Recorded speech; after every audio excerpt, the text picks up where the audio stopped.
All right, Kiss Army, welcome to the KissFAQ Podcast. Thank you for giving us your time today and letting us into your head. I hope we don't do any damage. This is a Kiss-related podcast by the board, for the board. We hope that you enjoy. We'd love you to support this show. Please like, follow, and subscribe to us on Facebook, YouTube, and Twitter. Your likes and subscription helps us to grow and attract interviews and content. So please retweet and share our posts. Your contributions are appreciated. Welcome to episode 456 of the KissFAQ Podcast. I'm your host, Julian Gill. We're going random topics from the board episode. And I started doing the Roman numerals because I watch way too much ridiculousness. And they always do channel and sterling, number, XVII, whatever the fuck that is.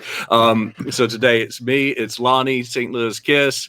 It's 69th Blizzard, and it's Marcus Almighty. Has anyone bought any Kiss stuff this week?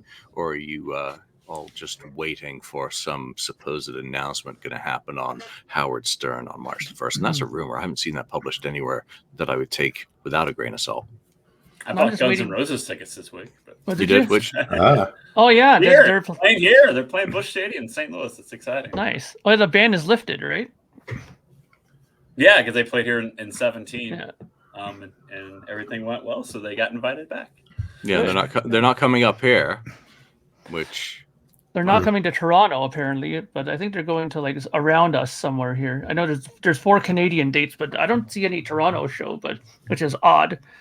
But but I didn't buy any Kiss. I am waiting for the obviously the live off the soundboard thing. Obviously, when that finally comes out. Yeah. So also announcing tour dates was Joe Perry Project with Gary Cherone, which is pretty cool. He's a cool guy.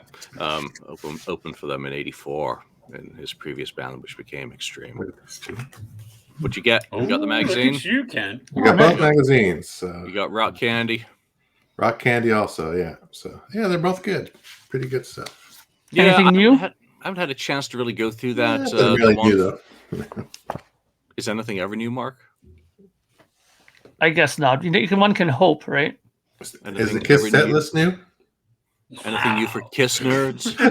Nothing is ever new. I want to read a couple of comments from the last episode, which of course was with Ronnie. The deep dig inside the Coventry or Popcorn Pub. Just a couple of things that do kind of resonate. Paul BB14. Imagine being one of the people who walked past that night, not knowing who was playing inside the very first Kiss show ever. Yeah, that's pretty cool. And then this is my favorite, and this is Ronnie Parker. This is my favorite Kisstory year because it's the beginning. That picture from the street view of the club is mind-blowing. I'd never seen that and often wondered what it looked like. Excellent and awesome show. Thank you, Space Ace Ron, for the nice comments. And also, we still don't know what it looked like as the Coventry. That remains a mystery and something to be discovered, hopefully. Or maybe it'll just remain a mystery because it was a little hole in the wall in Sunnyside. So, again, thanks to Ronnie for coming on the show and, talking about that adventure that he's had. Let's get into some topics this week. First and foremost, I want to say thank you to everyone who I saw in Charlotte, North Carolina, when I finally got there. The Peter Criss, Mad Monster 2023 event. I'm very humbled and honored to have been asked to help out that weekend, and I had a fantastic time as a fly on the wall. Some people spotted me behind the drum heads and then helping with the pens. I got to say hi to quite a few people, which is really cool, but even cooler is the grin that's been on my face all week, just from the joy of celebration of the Catman and the positivity that paraded through that room for 2 days.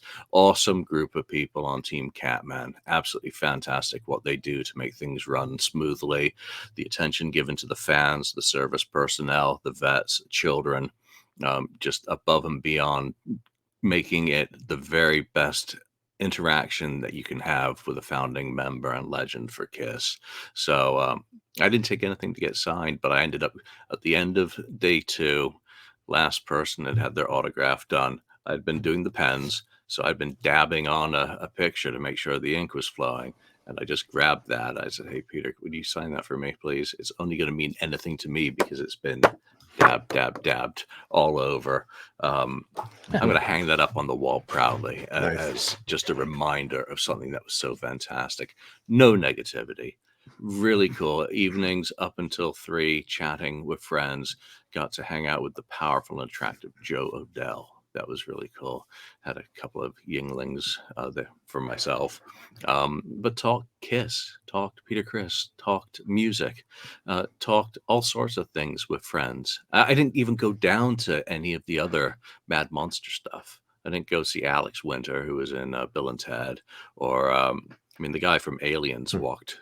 Bishop was in the bar a bit and walked by. I didn't ask for a picture. Didn't see Freddy Krueger. Getting there was fun. Getting back was fun. And again, it's gonna live in my heart for a very long time. Just how cool it was. So again, thanks to everyone. Let's get into some of the news for this week because there's late breaking news today. Mark, let's start with you. As a recording artist, would you pay Gene Simmons to record a song with him at Abbey Road Studios? Only $5,995, I think it was. Wow, chicken shit money. But you can take a friend and split the cost. So affordable. Gene makes these things for his fans. Like he says before, he's here for his fans, and he'll do whatever it takes to make his fans happy. He's here for the fans. $6,000. That's just chump change for people like Lonnie and me, and we just have that somewhere sitting in our sock drawer there, just waiting to be used at any moment for something just like this with Gene. You crazy? I wouldn't pay him $6,000 to record a song for what? I mean, I can do that here at home for like nothing. And you guys know it. I put out like 7 of my own albums plus 3 other ones with other bands and stuff like that. I mean, look, I can see why some people might be interested in doing it because it's Gene Simmons, and if you never met him or if you want to meet him, then maybe it's an opportunity. And if you're in a band or something, then maybe you might think of it. And I know that there's a lot of young people out there that think this way. Hey, if we all chip in, dudes, like we all get $1,000 each, the 5 of us, let me and Bobby here go down with them and we'll record one of our songs and, we can put it on our next album, man. It'll be awesome. Like they'll think ridiculous things like that. And then, it'll never pan out. But Gene knows that, he knows that that's going to be an allure of some people too. Some musicians are going to want to come in, record a song with them, and that'll be their ticket to stardom. Right. But I mean, come on, realistically, you have to think of it from the big picture. Gene Simmons is a money person. Gene Simmons is a businessman. He probably thought of every possible loophole in this situation, to prevent something like that. Either you write the song, he has 95% of the royalties coming to him. He owns 75% of the publishing or whatever. He probably has this all written in some sort of fine print. So I would be, not only would I not want to give him the money, but I would be very leery to trust him legally with anything of my music. All right, Mark. Mark's had a quarter put in him over that one. But I just want to remind him one thing before I go to Lonnie. Of course, it's for the fans. What is wrong with you? Gene Simmons is his number one fan. He is his biggest fan. It is for his fan. It's for himself. So, come on. Abbey Road isn't worth a few bob. Lonnie, what do you think about that one? Because versus going into SIR with Vinnie and getting an iPhone recording. Ooh, yeah. And you mentioned the gentleman I was going to mention. If people are paying these prices for the Vinnie Vincent stuff for these little deals that he does in Nashville, then why wouldn't someone spend $6,000 to do this with Gene? Someone's going to do it. More than one person is going to do it. I mean, we see, and I'm guilty. I'm guilty. I have one of those Paul Stanley paintings downstairs that I bought. So yeah. So I mean, we all do things that we're like, "Woo! I really dropped some coin on that." So there will definitely be people to do that because there's people buying these Paul Stanley paintings like me. There's people that are buying these, whatever they put out, whatever they peddle, people will buy it. People will buy this. Pedal? I haven't heard that term in a while. There's no doubt in my mind. I mean, mean, from the vault experiences to Paul Stanley paintings to stage used microphones, stage used guitars. All the stuff is for sale, and the reason why it is still for sale is for sale for a reason, because people are buying it. Vinnie Vincent charging, what was it, $600 to sign Kiss Tree. People, if people are paying $600 for Vinnie Vincent to sign their Kiss Tree book, somebody's going to pay $6,000 for Gene Simmons to record a song with them. You know, sorry, I just got to say something though, because you brought up something about the instruments, the stage played instruments. Yeah. So on Gene Simmons' site, he has like a list of all the basses that you could buy that he'll do stage played off there. And the other day I was on there and I was laughing. My mother was in the other room. She's like, "What are you laughing at?" I showed her the site and I showed her all the pictures of the basses and how much they cost, like $15,000 for this one, $10,000 for that. And my mom is a lady of very few words. This is where, and she got set off by this because she just looked at me and she goes, "What an asshole." And that's all she said. Like when she, you know, for charging people that much money for a bass, she goes, "This guy," she knows, she used to watch the Simmons Family Jewel. She goes, "This man has so much money. Why does he need to charge young kids this much money for bass guitars?" People will pay it. Yeah. Sorry, she's from the old country. She's from the old country. Yeah. They will come. Oh yeah. Oh yeah. All right, team. Red Kool-Aid guy. Yeah, you. Team G. Red Kool-Aid. One word.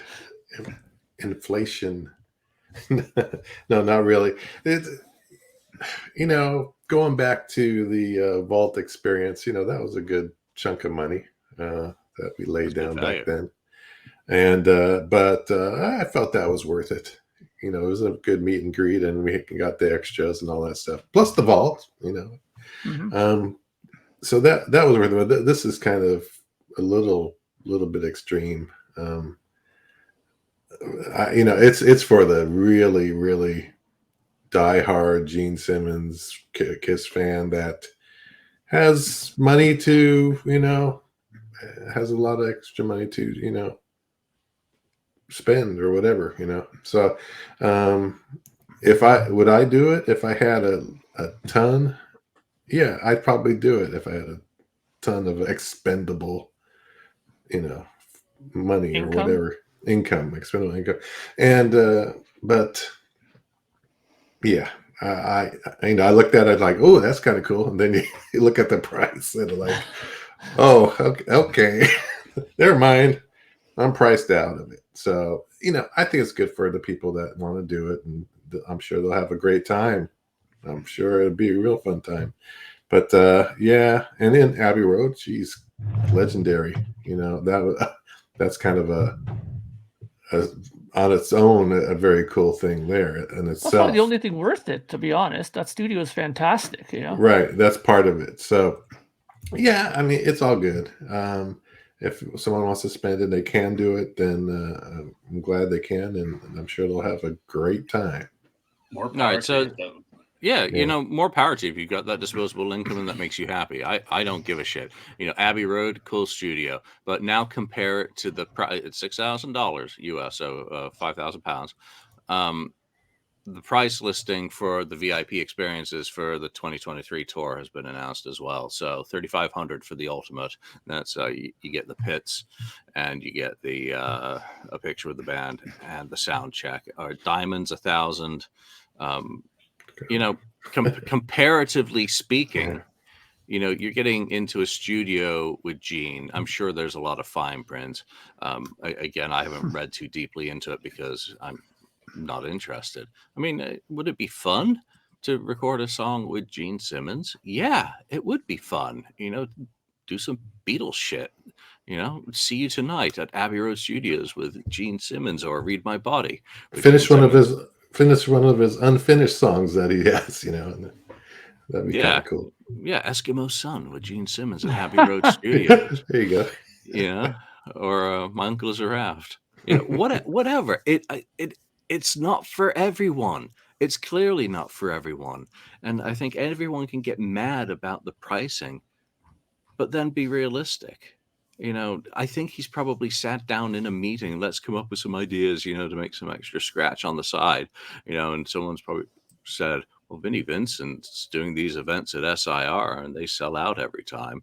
And he's like, I'm Gene Simmons. I can beat that. We're going to do Abbey Road. And someone on the board did say it would be cool if Electric Lady or Record Plant or Village Recorder or, whatever's still around. That would be cool. Something that actually has a connection with Kiss. But okay, it's outside of my realm. All right, you guys posted this while I was gone. I think Ken did anyway. Ken, Record Store Day is coming up. April the 22nd is Record Store Day. There are 2 Kiss-related releases coming, 3 actually.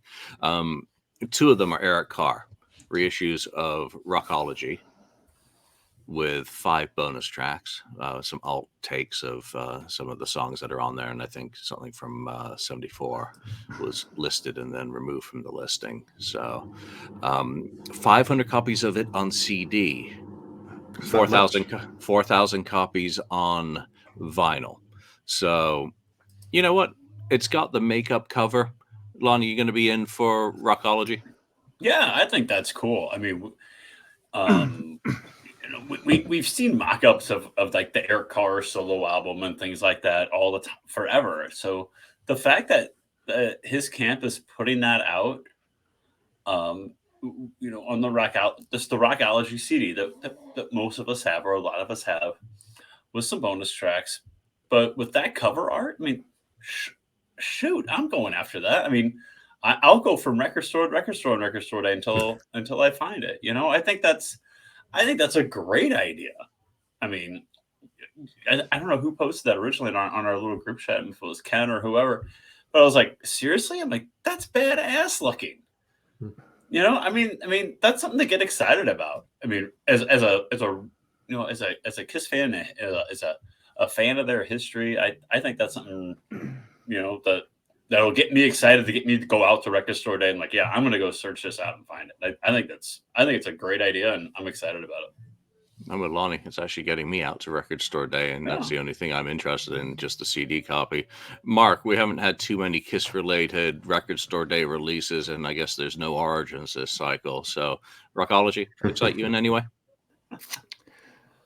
I know it's gonna go over great with the people watching, but it's a hard pass for me. Okay, I'm not interested in, especially when I saw that he's doing like a cappella versions of Eyes of Love or whatever and stuff. I mean, I don't need to hear that.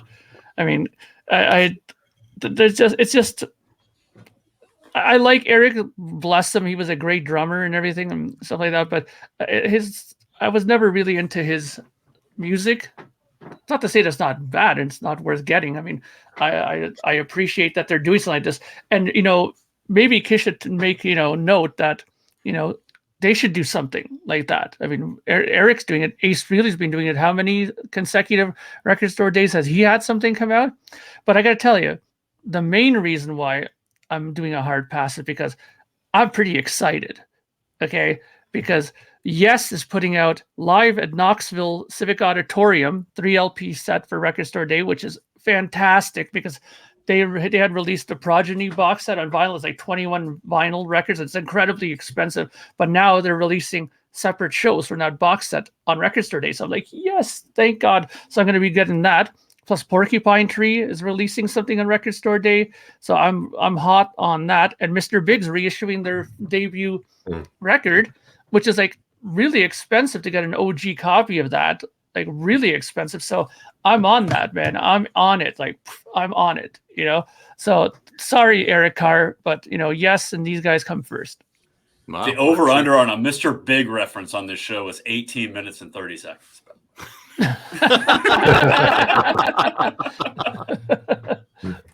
All right, Ken, what about you in Rockology?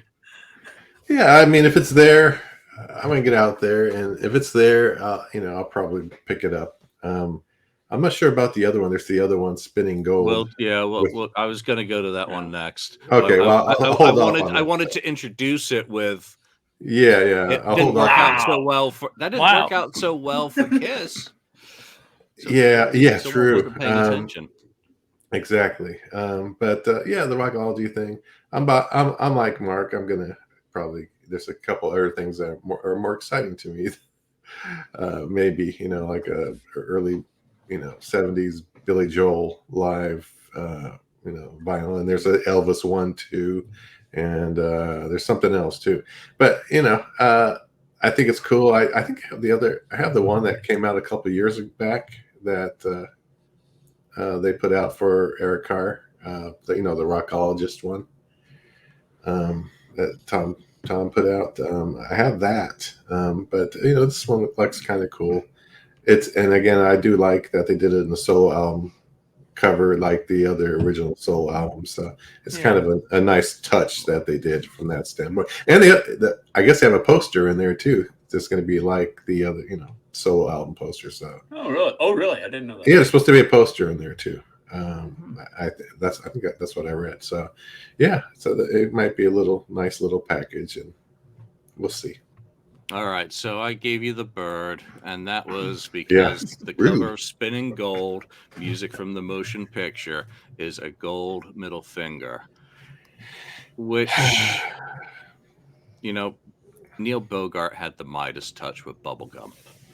I wish they'd riffed off that somehow, or how he looked like a musical Richard Simmons. The golden middle finger and its covers, which really don't. Right, it's not original artists doing those songs. There was a really good box set a few years ago called The Casablanca Story, which runs the gamut of all the best music to come out of that label, from Parliament to Donna Summers. I think Parliament had some stuff on there. Scat Brothers had a song on there, Kiss, of course, which really covers Angel. Oh shit, Angel has a new album coming out. So, a middle finger on a cover album, there's not even a hard pass. It's a F no. Lonnie, Spinning Gold, spinning your way? Absolutely not. No desire. You gonna go see the movie? I'll go see the movie. I was thinking about that the other day. I want to go see Creed 3, and I want to go see that. And I haven't been to a movie theater since I think when that last Star Wars came out in 19. So I know. So there's 2 movies I want to go see the next month. So I'm excited about it. Actually, I will go see it. I mean, I'm interested in it. The Neil Bogart story. I mean, how can somebody who does a Kiss podcast every week say that? No, I'm not going to go see the Neil Bogart story at theater. So. Yeah, because we're gonna have to bitch about everything they get wrong, Correct. Right? Rather than celebrate that it finally exists. Yeah, do a show about it, complaining. Ken, you gonna buy it? I don't know. If I'm there and I see it, I might buy it. I don't like that middle finger thing. I never liked it. Even back when Kiss put it on the back of their leather jacket around the time of the conventions, they had the leather jacket. And I'm like, I would have bought that if they had it in the fist, or if they had it in, the Gene Simmons, But where are you going to wear that? You can't wear that anywhere. It's like, I'm going to walk around with that with, flipping off people that's walking behind me. It's like, oh, come on. You can wear that. Why not? No, it's just like wearing you can wear that shovel in your snow, Mark. Hey, listen, it's like wearing those shirts that have like a finger here and says "I was stupid" and it's pointing to the side on your. People wear those shirts all the time. Come on. Well, in Canada, maybe where it's still Canada, yeah. Pointing at each other. Anyway, I mean, but I saw that's the album cover. I was like, why did they do that? But then they have the movie poster, which is a little bit better. They cover up. They cover up money and drugs. They cover up the middle finger like this with the spinning logo above it like that. Censorship, huh? It's a little bit. Yeah, I thought. Well, they should have just got rid of the hand altogether and just put Spinning Gold. The nice that part of the logo was perfectly fine by itself. But whatever. I think a former Kiss fan overthought that album cover. Oh, probably. Yeah. It wasn't me, obviously. No, clearly not us. You should ask me. All right, so let's go straight into new lawsuit. This one's. Hey, you're not going to ask me? I know what you're going to say. Yeah, okay, Mark. He's going to say I'm with stupid. I'm with stupids. All right, Mark. Please. Let us know. Okay, I'll keep it short. No, I'm not going to get it, and I'll probably not go to the movie either. just because the last time I went and saw a movie that was supposed to be a reenactment or a telling of a story of some famous musician was like Rockstar. It was supposed to be like Ripper Owens' story, and it's like a complete fail. Yeah, it was a total. That was a fail. Like the first half of the movie was excellent. I was like, they're doing it perfect, and then they totally screwed the whole. It was terrible. Absolute, like, complete sticking a knife in my eye by the end of it. It was terrible. You're taking it too seriously, just like you take Destroyer too seriously. Wow. Well, come on. I mean, if you're going to tell a story, tell it correctly. I mean, Priest bailed out of that. Bohemian Rhapsody wasn't accurate, but god damn, it was a fun. I still have to see that.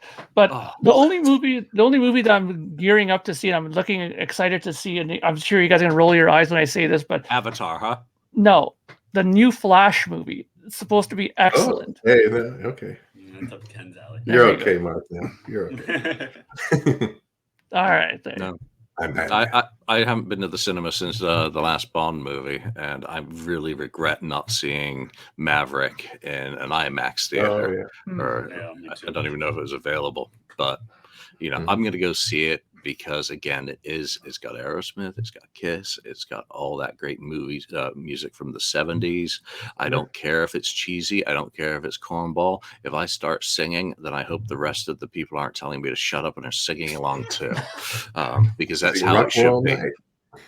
Yeah, sing some Donna Summer too. Come on, that was some good music. Exactly. All right. Let's head back into serious land. So the Wig Wrangler is suing Doc McGee, Paul Stanley, Gene Simmons, Kiss. I took the term Wig Wrangler from the board. That I did not come up with that myself. But apparently, wrongful termination after 30 years. They accused him, allegedly accused him of leaking the COVID protocol story. It's a TMZ article, which kind of says it all, but accused various people about mishandling the grave situation that resulted in the death of, obviously, Fran. I have very little to say about this whole thing, other than California is an at-will employment state, which means you could be terminated at any time without cause for any reason. Wow, that sucks.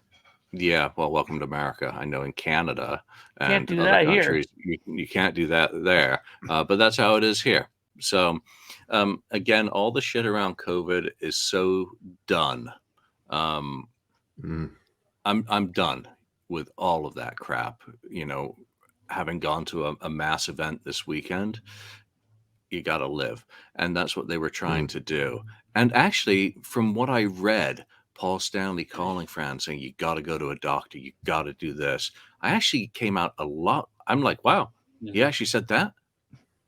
Wasn't being what I thought his reaction would be. I was actually more impressed by some of the band response because, again, you control your own destiny to a certain extent with these things. And what fucking standing does a hairdresser have with what happened to Fran? Fran's deal was Fran's deal. So I don't understand how a hairdresser can be even, talking about all that shit. Lonnie, you kind of nodded in somewhat agreement with me being surprised about Paul Stanley's comments. Yeah, I was surprised about Paul Stanley's comments about him saying, I read the article this afternoon after it was posted on the board, and I was like, oh, that's interesting. And I read it, and it's like, I was surprised that that was Paul saying, no, you have to go. It's no joke. Take care of yourself, blah, blah, blah, blah. But I'm also with Julian in the fact that, I'm not going to, I'm going to live my life too. I'm going to do, what I want to do. And I'm just going to do it. I'm over it. If I've had it multiple times. I just have. And maybe you can say this because I don't take enough precautions. Say what you want. But I don't know how the whole hairdresser thing ties into, like Julian was saying, ties into the Fran death thing. And I get it that they're saying he's the one that leaked it, blah, blah, blah, blah, blah. And that's how he got fired. But, I think we're trying to drag Kiss down with us. And we always say at work, don't bring people down with you. Be responsible for your own actions. If someone has to be reprimanded at my job, a lot of people time they'll say, well, so-and-so, blah, blah, blah, blah. No, I don't want to hear. This is about you. You be responsible for you. Don't bring other people down with you. And that's kind of what, and in my opinion, like that's kind of what it seems like is going on here. Well, they fired me, but well, they were doing this during COVID and this is October 2021. And you know what? I remember when I read that, where I was when I read about Fran dying. I was sitting in a crowded bar inside, and the week before I was probably at a football game with 60,000 people,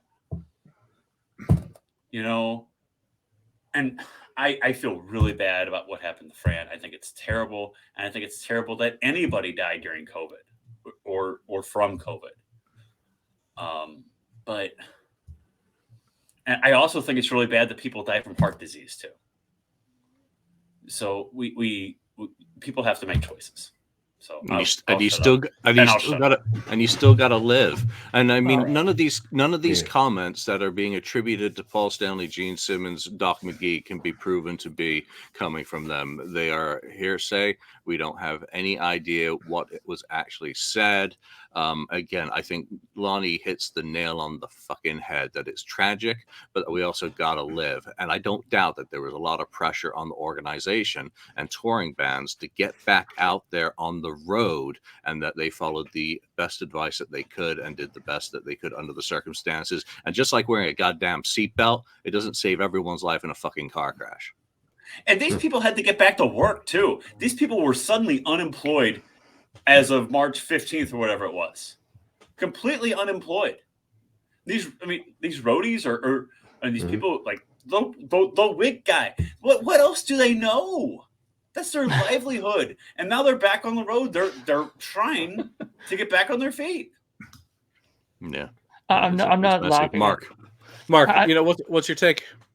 I'm not laughing at it like as a, I know it's a pretty serious thing, but I just every time I hear the wig guy, it just makes me laugh because it's ludicrous.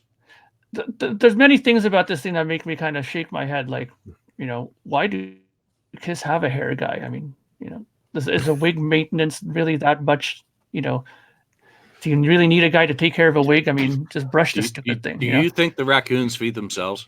Yeah. Wear a wig every day to but find you out. know what? But the other thing too is that you guys are saying that you're surprised that Paul Stanley, said these things.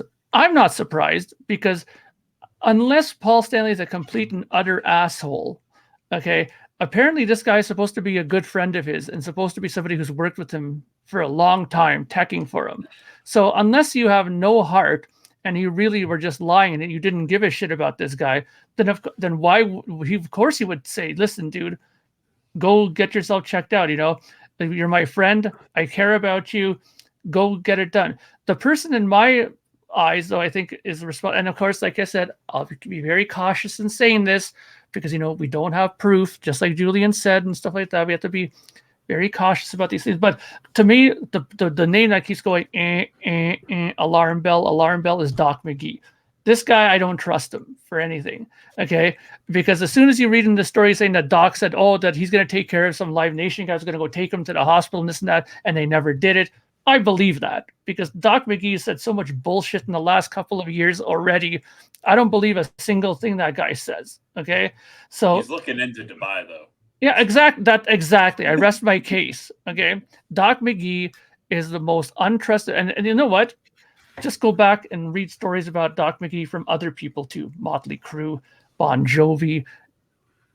I'm not the only one who's and I'm not the only one who thinks that. Okay, now it is terrible that guy that he died. I mean, you shouldn't have to, die doing something like that, like a job like that. I mean, it's terrible, and you guys are right. You can't live in a cave the rest of your life either. You have to get out and do things, and if that's their livelihood, then they have to get back to work to support their family. So I understand that, just how it happened is irrelevant because it could have happened anywhere. He could have went to the bathroom, somebody sneezed, and he caught it, right?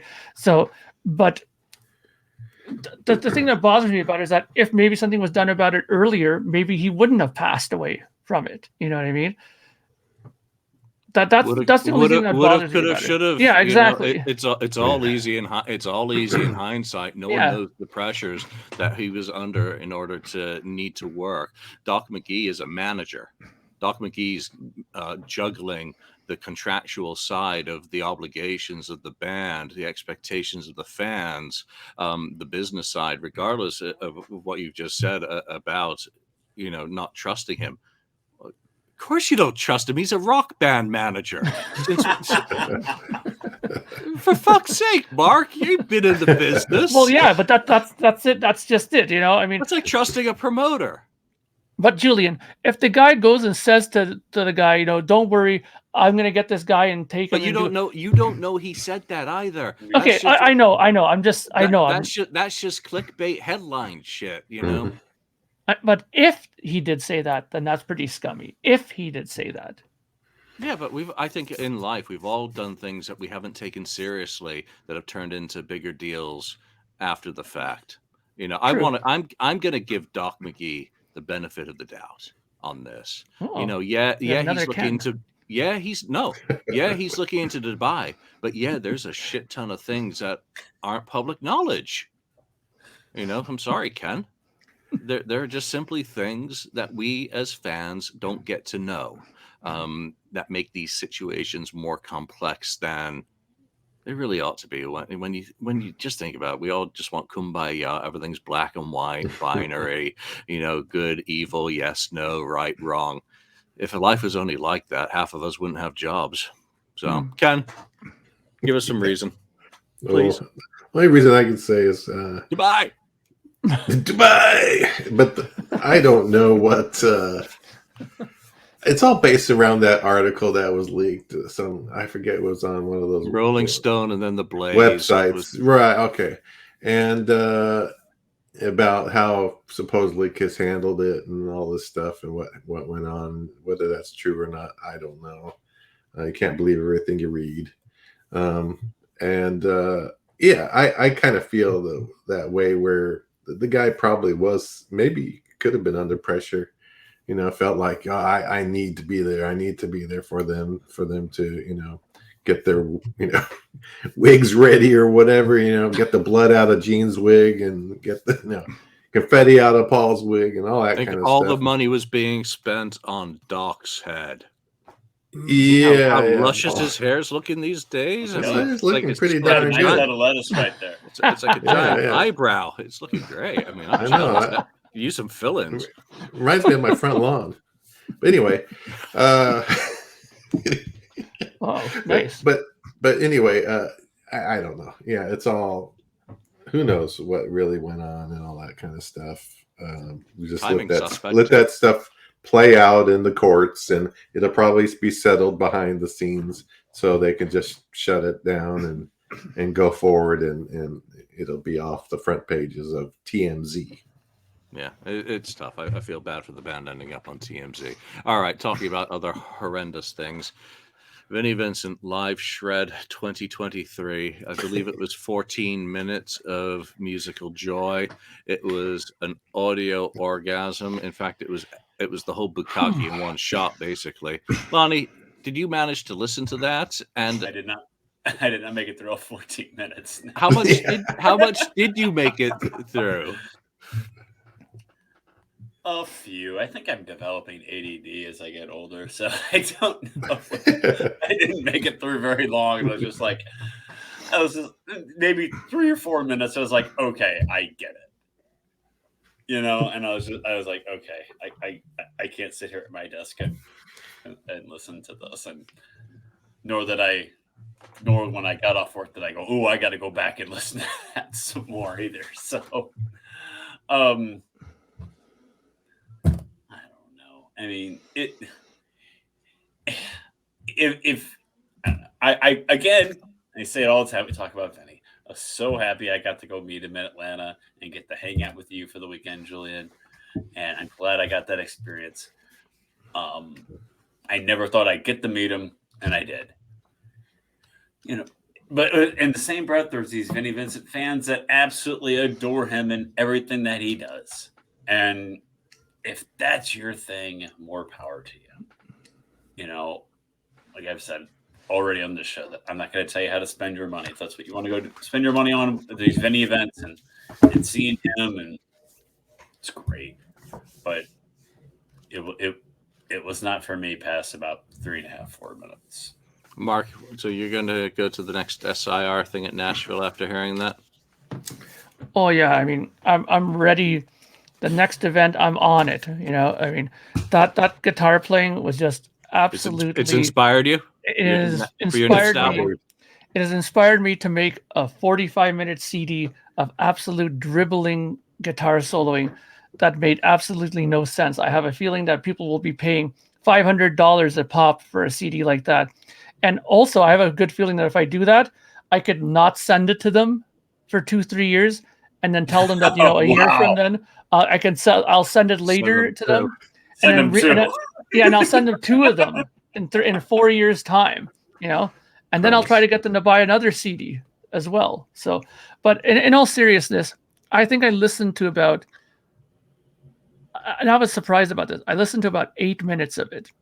Wow. Because I wanted to really see like what was going on with this. And it, to me, because the thing that I don't understand is that somebody put on there that Vinnie Vincent shredding over a blues progression. And I was like, a blues progression? I'm sitting here trying to listen, but first of all, it sounded like a concrete blender. This audio is terrible. I was trying to listen to, where is there like even a drum beat going on or some guitar underneath that? I couldn't really even make that out. But if that was him playing over a blues signature, like, oh God. I mean, it is terrible, man. It had no sense of rhythm. There was no structure to it.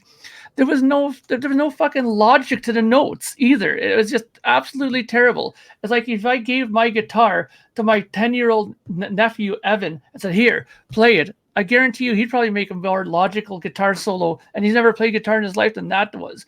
It was terrible, man. I don't understand how, this is what I don't understand. How do people listen to that and say, Vinnie Vincent is a fucking great guitar player? You should have stopped after 4 minutes, Mark. Yeah, I think so, because maybe it melted a piece of my brain or something, that playing, because I don't get how people think that this guy is such a fucking great guitar player. I mean, with that there, I would lose all hope on it. Sure, his Vinnie Vincent Invasion stuff was decent. The Kiss stuff that he's done was fantastic. There's no question about that. Okay, but what he's doing now, I mean, really, I would have much more respect for him if he just went out and played just some pentatonic riff stuff over a thing, did a little bit of shredding here and there, and just played some melodic stuff. I would have all the respect in the world for him. But for him to kind of come out in here and try to impress people by going 6 zillion miles an hour and having notes that come flying off the guitar that make no sense at all and have no rhythmical structure, I'm not impressed at all. Every note ever played all at once, right there. That's like playing all of Beethoven's symphonies simultaneously and compressed into 1 second. Yeah. I listened to the whole thing twice. Oh, wow. I'm impressed. Twice. You're better than the rest of us. Someone had a gun to your head or something. No, I was actually really fascinated by it. I mean, it was, one of my friends described it as the sound of 2 cats in a dryer having sex. On Wow. spin cycle. That's funny. But I was really curious to see if I could discern anything, which is why I went back and listened to it again, and I put on headphones the second time around to say, was that exactly what I heard the first time around? To see if I could discern anything within that static. I mean, it was like, I think you need the James Webb telescope looking at that music to discover any musicality in it, because it's chaos theory. It's just complete chaos and anarchy. But I guess you can still play if that's what you call playing. But I think it really needed Bob Ezrin. Ken, what do you think? Oh, Well, first of all, Mark's dog could play better than that. Mark's dog's Easily. the only Yeah. creature that heard all the notes. Yes. Probably. Yeah. Yeah, probably. Yeah. Some of those unheard notes would have made it better, actually. But yeah, I was one that I was listening to it, waiting for something to happen. So it probably lasted about a minute for me. But I mean, but what I did in that minute, I skipped, you know how you skip forward to try to get to the good part? You're skipping forward. So I go, okay, I'm going to skip a little forward. And it's like, okay, I'm hearing the same thing now. Still, skip forward again. Still the same thing. I get to the end part. Still the same. I'm like, what? Like, what is this? It's just a bunch of gobbledygook, I guess you'd call it. And that will be the name of the CD that Vinnie puts out. Yeah, it's just a waste of recording time. Whoever recorded it, that was a waste. It's just ridiculous, in my opinion. The whole thing is just ridiculous. I would have been excited if he just played a solo from one of the Kiss songs or something like that. Just rip off a solo, one of the solos from back in the day. But that didn't happen. All 7 notes.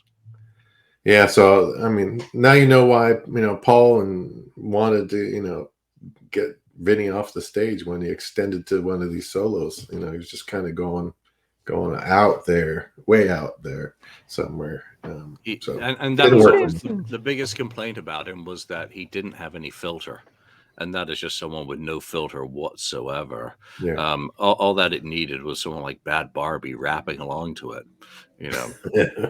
Vocalist Jim Gillette sings along to Vinnie Vincent's guitar solo. Hey, Jim Gillette, he's awesome.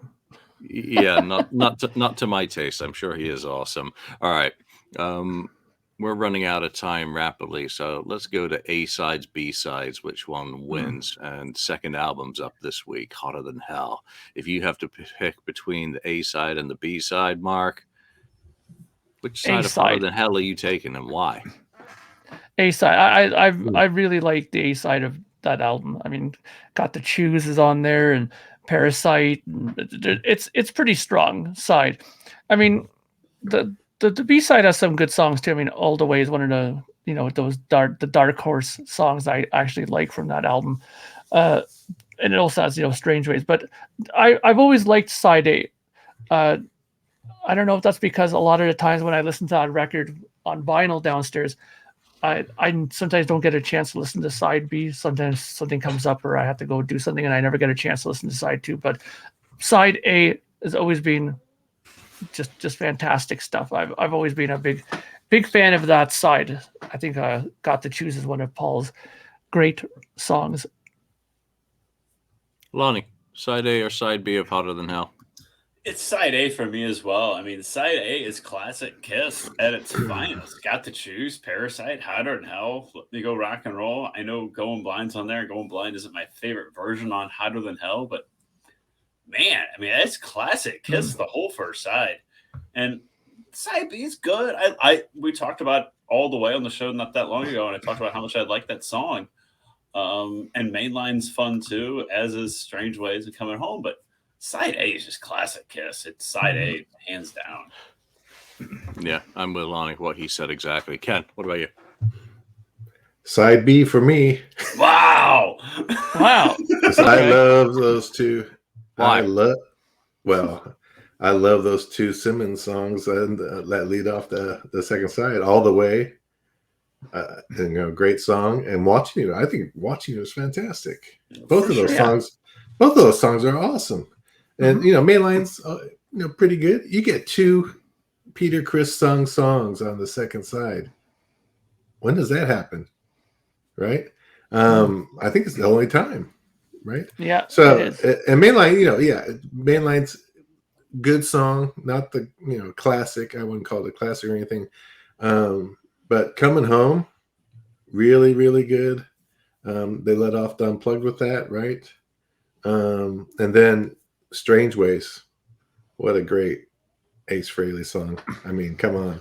No song like that. And it just has a great mood to it. So I like B better than A. I mean, they're close, but I like B. Yeah, I mean, come on, it's a great album, and Yeah. you know, when you look at it, I went with side A because of the sequencing. That's just 1-2 punch, going blind and with Lonnie. That's a little bit of a dirgy, a change of pace, and then another 1-2 punch to end. The sequencing on side B. I mean, the variety of the songs are great on side B, but the sequencing isn't as powerful as the punch you get out of side A for me. And that's all that comes down to.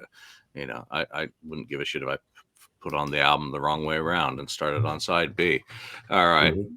I got to go back to work, so it's got to be a shorter episode this week, everyone. I do want to thank everyone who tuned into the last episode of Song Stories, which was Firehouse. Firehouse, really good. Yeah. Next Really good. episode will drop Sunday through March 19th. We're getting it. We're into the second half of the season, so only a few songs left, and I think the next one's a longer episode. It's like nearly 20 minutes. Oh, So good. anyway, we appreciate everyone's comments. Chime in with your thoughts about all the topics that we've gotten into. On that lawsuit, let's stay away from all the conspiracy bullshit with COVID and just keep it about the people, which is really what matters, and the actual suing, because everyone's got their own opinions on it all now. But for now, from Lonnie, from Ken, Mark, and myself, thanks for watching, and we shall see you next time. Thank you for spending time listening to the KissFAQ podcast today. All sales are final. There are no refunds. If you'd like, look us up on Facebook or come over to the KissFAQ message board and discuss the topic we've broadcast today. Don't forget to rate us on iTunes, Spreaker, or wherever you've listened to the show. We hope you'll join us again.